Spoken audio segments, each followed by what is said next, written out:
Welcome to the Wednesday edition of the Box Seat. I'm Mark Warwood, standing in for Adam McGrath and Mark Almus. We have a 7-race card at Belmont on Wednesday, featuring some really good gallopers, including one from the Bob Peters yard you really want to see again. The expected weather on Wednesday at Belmont Park, we're expecting it to be sunny, around 25 degrees Celsius, the track rating a good 4, and the rail position 15 metres but with a cutaway in the straight. Race number 1 is the Tab Touch Maiden. It's over 1,000 metres. For 2-year-olds and upwards, we have 8 acceptors for that.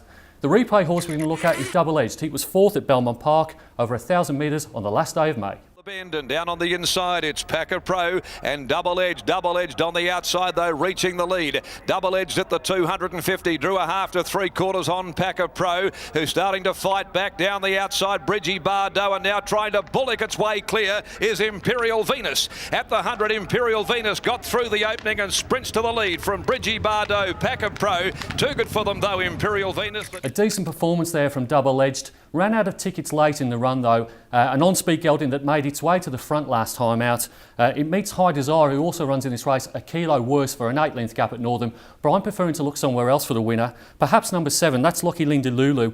Back-to-back third place at Ascot and Pinjarra before she went for a 4-month spell.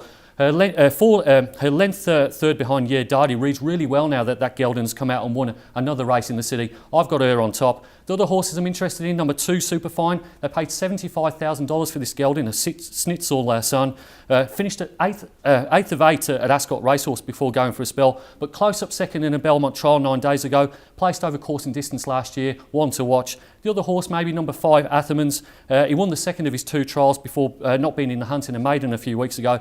However, if you look at the sectional times from that race, he ran well in patches, maybe a lot better than the form suggests. My selections for this race, number 7, Lucky Linda Lulu, ready to break through after consecutive third places. Number 2, Superfine. Number 1, Double Edged. And number 5, Athermans.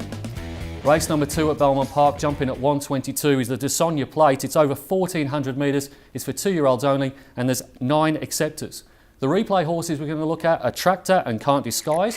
They ran at Ascot over 1,200 metres on the 13th of May. Were very wayward. Ruby Amiss loomed up very quickly. Epic Grey kicks again, but Ruby Amiss quickly collared him. 2.5 lengths to Monsoon, who's further back. Ruby Amiss down to the 150, clear from Epic Grey. Monsoon down the outside track, a little Hercules, Texas Moon, but it's Ruby Amiss drawing clear. Ruby Amiss has won from a wayward Epic Grey. Interesting run to say the least. Tractor was out the back early on in that race, but made some really good ground when it moved to the outside and straight and finished off strongly. Posted the fastest 200 metres in that race and only finished 2.5 lengths behind the winner in 5th position. Brad Parnham reunites with this horse, and I've got it on top in this race. The other horses of interest, number 1, Neurological, a $20,000 gingerbread man gelding. It's on the quick backup. 7 days ago it finished 5th at Belmont Park. He gets the Binkers for the first time and also gets the assistance of the one and only William Pike. That's a massive plus. Number 7, Time on My Side. They paid $40,000 for this filly. Wasn't disgraced from 5th of 11th at Belmont Park 10 days ago. Likely to be on speed from her inside gate and comes from a good family. Each of her 4 siblings have won at least 2 races. The other horse, interestingly, number 3, Honorific, paid $14,000 for this. Has had half a dozen barrier trials, all of them at Larkhill before 8th of 11 at Ascot on debut. Fastest last 200 on that day, expecting improvement. My selections in race 2, number 2, Tractor, beaten for speed on debut, fastest 200 though, stepping open trip, and that should suit him on his second start. From number 1, Neurological, 7, Time on My Side, and 3, Honorific. Race number 3 at Belmont Park will jump at 157. It's the Amelia Park Lodge Handicap. It's over the staying trip of 2,200 metres. It's a Class 3 affair for 56 and upwards, 2-year-olds and upwards as well. 9 acceptors for this race.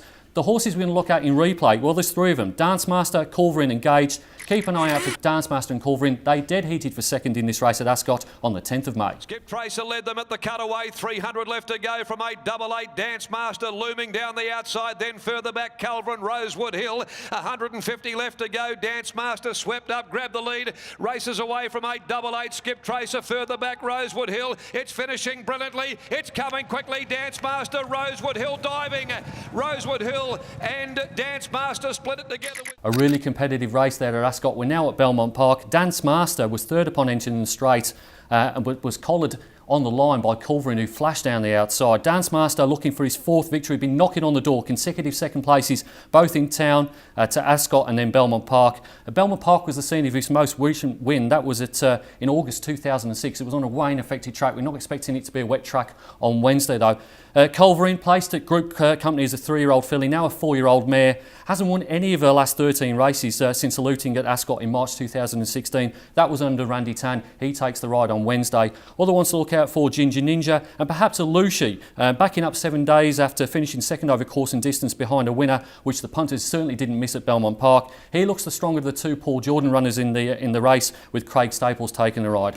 Selections for this race: number 2 on top, that's Culverin. She meets Dance Master on the same terms as when they dead heated, but the latter loses William Pike and takes Clint Johnson Porter's apprentice claim instead. From number 1, Dance Master, number 9, Halushi, and number 3, Ginger Ninja.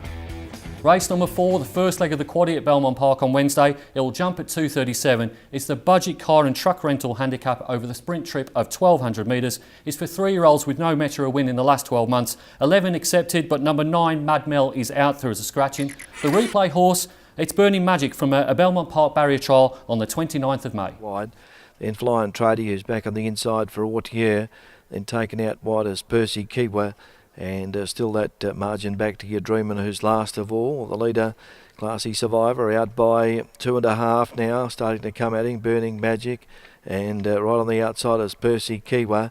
Inside the last little bit here, and he's just in front here, Noski, with Classy Survivor, and he comes down, scores. That was a really nice trial from Burning Magic. I'm not normally one that places too much faith in barrier trials, prefer to see the action on the track, but really like that effort. Second 9 days ago, set to reappear after nearly 3 months off the track. He placed in 3 consecutive Belmont races over slightly longer trips during July and August of last year. I expect him to go really well in this. Other dangers: number 1, Heron Point. He's back at Belmont Park for the 2nd time in 8 days after placing in a similar race last week.